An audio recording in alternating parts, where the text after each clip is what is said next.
Hi guys! Welcome to my YouTube channel, Love Sweet Life. Samahan nyo akong i-review itong bagong nabili namin na isang kind ng dog food which is Good Boy Original. So, according to the package, it's 100% healthy nutrition made of beef.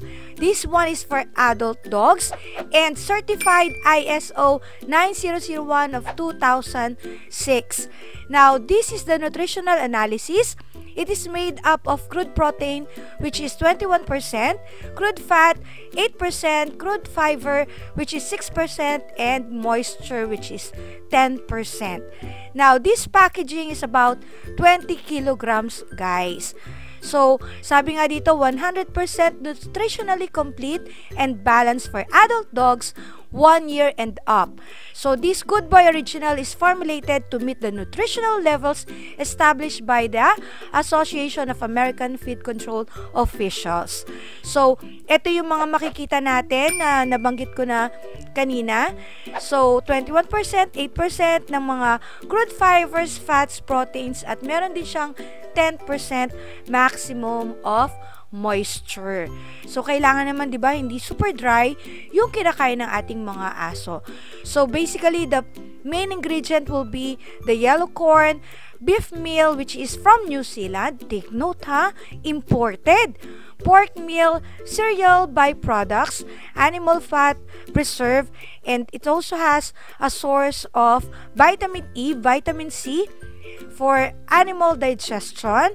They also have the fish meal and other stuff na ang dami naman, di ba? May folic acid, may sodium selenite, so may vitamin B12, biotin supplement, pyridoxine, and so on and so forth. So marami siyang mga content at mga basic ingredients na matatagpuan natin dito sa Good Boy. Actually, guys, this one is available sa mga leading department store, particularly nabibili to sa Ace store, dun sa mga, alam nyo, sa mga SM, meron sila nito. So, they have yung feeding guide, which is for toy breeds, small breeds, medium breeds, tsaka yung mga malalaking aso.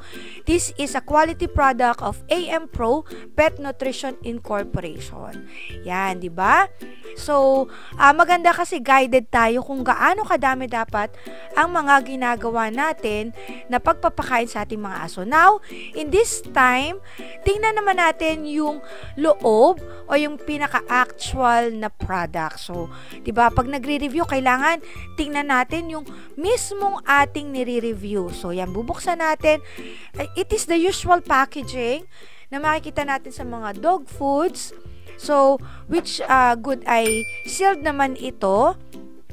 There's another plastic na naka-sealed dito sa ating pagkain. So, cutie siya kasi kung mapapansin nyo, meron siyang mga part, mga food pellets ba yung tawag dyan? Mga pellets wherein may shape siya nung bone, which is cutie, added to the usual na circle shape ng mga pagkain natin sa ating mga aso. Diba? So, sa palagay ko naman ay based sa amoy beef yun. Kasi syempre, diba, may anggo na smell kapag merong ingredient which is the beef. So, itatry natin na kumuha dyan, isa-sample natin siya. So, nakakaaliw tingnan kasi yung mga bone shape nitong mga pagkain, which is very, very appealing, not only for the dogs, I should say, but also for yung mga owners. Tingnan nyo, diba? Ang cutie. So, yan, yung typical na bilog, and then, talaga nakakatuwa lang na tingnan yung mga bone shapes na to, diba? So, I hope you like this vlog, and please do not forget to like, share, subscribe to my YouTube channel, Love Sweet Life. Thank you, and God bless!